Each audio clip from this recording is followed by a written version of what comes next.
हम दो हमारे दो, दशकों पुराना नारा है। लेकिन अब तो हमारे ही देश के एक मुख्यमंत्री हम दो हमारे 16 की बात कहने लगे। एक दूसरे मुख्यमंत्री बोले कि अब 2 बच्चों वाली नीति बंद होगी। दिलचस्प बात यह भी है कि ज्यादा आबादी की चाहत रखने वाले इन 2 मुख्यमंत्री में चंद्रबाबू नायडू एनडीए में है, जबकि स्टालिन इंडिया गठबंधन का हिस्सा है। ये दोनों ही मुख्यमंत्री बच्चे दो ही अच्छे को नहीं अपनाना चाहते हैं। जहां आंध्र प्रदेश के मुख्यमंत्री चंद्रबाबू नायडू ने हर परिवार को 2 से ज्यादा बच्चे पैदा करने की सलाह दी है, तमिलनाडु के मुख्यमंत्री ने कह दिया है कि सभी को 16 बच्चे पैदा करने का लक्ष्य रखना चाहिए। चंद्रबाबू नायडू तो कानून ला रहे हैं कि जिनके 2 या उससे ज्यादा बच्चे होंगे उन्हें ही स्थानीय निकाय चुनाव लड़ने को मिलेगा। नायडू इसके पीछे आंध्र प्रदेश में घटती प्रजनन दर की वजह से बढ़ती बुजुर्गों की आबादी को मानते हैं। वहीं तमिलनाडु के मुख्यमंत्री आबादी बढ़ाने वाली सलाह के पीछे सियासी मंशा बताते हैं। पहले इन दोनों मुख्यमंत्रियों के बयान सुनिए। ఒకప్పుడు ఇద్దరు పిల్లల కంటే ఎక్కువ ఉంటే పంచాయతీల్లో కంటెస్ట్ పోటీ చేయడానికి వీలు లేదు, మున్సిపాలిటీలో పోటీ చేయడానికి వీలు లేదు, కోఆపరేటివ్ ఎలక్షన్స్ పోటీ చేయడానికి వీలు లేదు. ఇప్పుడు కొత్త చట్టం అది చేశాను, మళ్ళా ఒక చట్టం తీసుకొస్తున్నా, ఇద్దరు కంటే పైన పిల్లలు ఉంటేనే మీకు పోటీ కరువులు. మీరు ఇప్పుడు ఇద్దరు కంటే తక్కువ పిల్లలుంటే మీరు పోటీకి అర్హత లేదు. ఇదే మాదిరిగా భవిష్యత్తులో మీ ఇంట్లో ఎక్కువ మంది ఉంటేనే ప్రభుత్వ సహాయం కూడా ఎక్కువగా ఉంటుంది.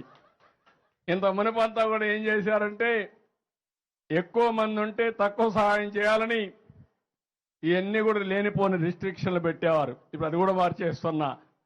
అంటే మీరు గుర్తుపెట్టుకోవాలి, నేను ఆలోచించేది భవిష్యత్తు కోసం. ఆ భవిష్యత్తు కోసం ఆలోచించేటప్పుడు కొన్ని నిర్ణయాలు మనం ఇప్పుడే చేయాల్సిన అవసరం ఉంది. அந்த 16 செல்வங்களை பற்றி வாழுங்கள் தான் அன்றைக்கு வாழ்த்தினார்கள். இப்போ யாரும் பார்த்தீங்கன்னா 16 செல்வங்களை பற்றி வாழுங்கள் மாற்றுறது இல்லை, அளவோடு பெற்று வளவோடு வாழுங்கள் என்று சொல்லுறோம்.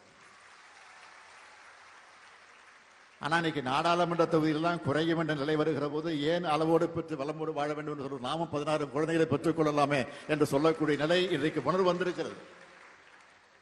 அதையும் நாம் மறந்துவிடக்கூடாது. अब सवाल है कि आखिर ऐसा क्या हो गया कि ज्यादा आबादी की मांग दक्षिण के 2 मुख्यमंत्री करने लगे, और क्या यह मांग दक्षिण में और भी बढ़ सकती है, क्योंकि तेलंगाना में कांग्रेस की सरकार है और वहां कांग्रेस के नेता आंध्र के सीएम चंद्रबाबू नायडू के विचार का समर्थन कर रहे हैं, चाहते हैं कि आबादी ज्यादा होनी चाहिए। तो आखिर दक्षिण के राज्य ऐसा क्यों चाहते हैं? क्या इसकी वजह दक्षिण में कम प्रजनन दर है? प्रजनन दर यानी एक महिला अपने जीवन काल में औसत कितने बच्चों को जन्म देती है? अब अलग अलग राज्यों के हिसाब से देखिए। दरअसल देश की प्रजनन दर 1.99 है, यानी महिलाएं अभी जीवन काल में 2 से कम ही बच्चों को जन्म दे रही हैं। लेकिन अगर इसे उत्तर और दक्षिण के राज्यों में विभाजित करके देखें तो उत्तर में, जहां उत्तर प्रदेश में 2.35 ये आंकड़ा है, राजस्थान बिहार में दर 2 बच्चों से अधिक का है। बिहार में सबसे अधिक 2.98, लगभग 3, और मध्य प्रदेश में 1.99, हरियाणा में 1.91। तो वहीं दक्षिण के राज्यों को यहां पर देख लीजिए आप, यहां पर टोटल फर्टिलिटी रेट 2 बच्चों से कम का है। दक्षिण के भी राज्यों में आंध्र प्रदेश में सबसे कम 1.68 की दर है। इसमें एक अहम खबर और है, वो ये कि पिछले 15 साल से दक्षिण भारत के सभी राज्यों की टोटल फर्टिलिटी रेट राष्ट्रीय औसत से कम ही है। यानी 2005 में जहां उत्तर प्रदेश में प्रजनन दर 3.82 तक पहुंचा, वहीं आंध्र प्रदेश में तब भी महिलाएं अपने जीवन काल में 2 से कम बच्चों को ही जन्म दे रही थी। तो क्या यही वजह है कि अभी चंद्रबाबू नायडू और स्टालिन दोनों ज्यादा बच्चों को जन्म देने की वकालत अपने राज्यों में कराने लगे, चाहने लगे कि आबादी उनकी बढ़े?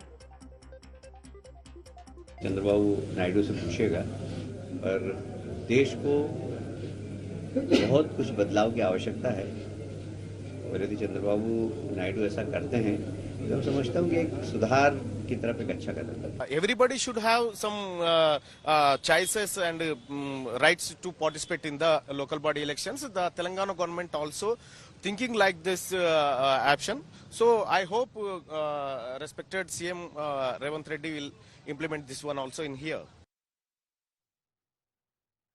एक पक्ष ये भी है कि यूं अचानक आबादी बढ़ाने की बात दक्षिण के राज्य करने लगे हैं, तो इसकी वजह पूरी तरह सियासी है, जिसकी गवाही तमिलनाडु के मुख्यमंत्री के बयान में भी मिल गई।